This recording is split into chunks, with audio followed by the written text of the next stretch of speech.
In European football, clubs typically measure success by collecting national league titles. But in Rome, a championship trophy is often a secondary concern. For these supporters, the entire season is defined by a single objective: defeating the neighbor across town. On derby days, this 80,000-seat concrete bowl transforms into a landscape of riot gear and high-tensile fences.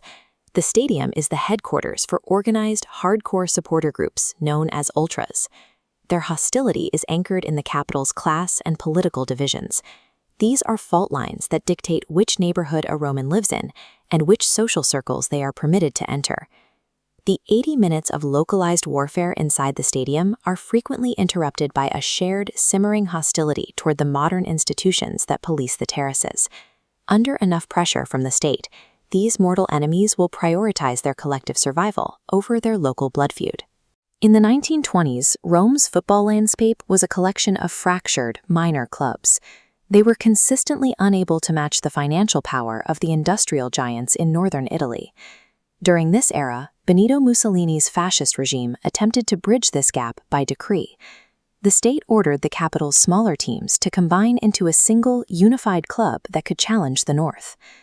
Lazio had been founded in 1900 with a base in Rome's wealthy northern suburbs. Their leaders held enough political influence to refuse the order, remaining independent.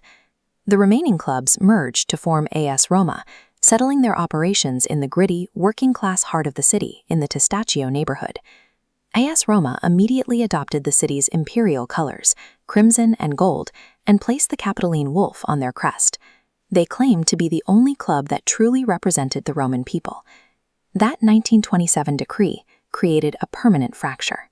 Every derby since has been a debate over whether Lazio's 30-year seniority outweighs Roma's claim to the city's cultural name and symbols. This academic text outlines how tifos function as vital expressions of collective identity.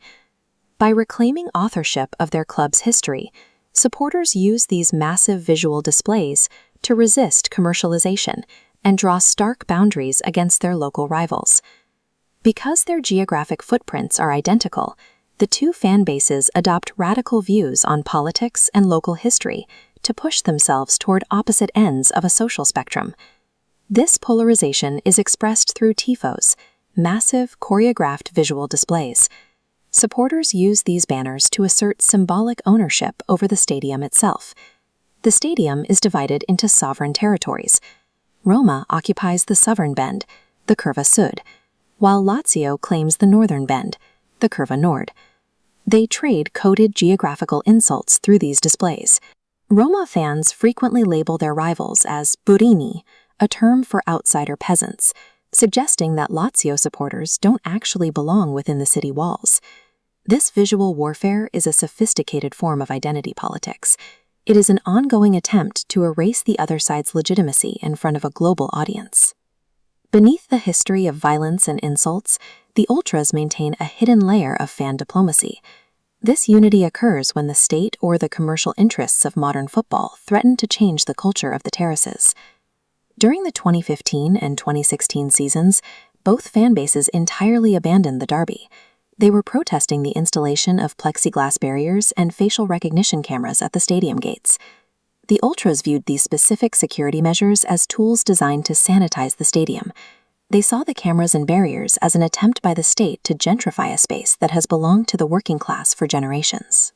In 2007, after a police officer killed a Lazio fan at a highway rest stop, Roma and Lazio supporters marched together through the streets, rioting in a shared display of hostility against the police.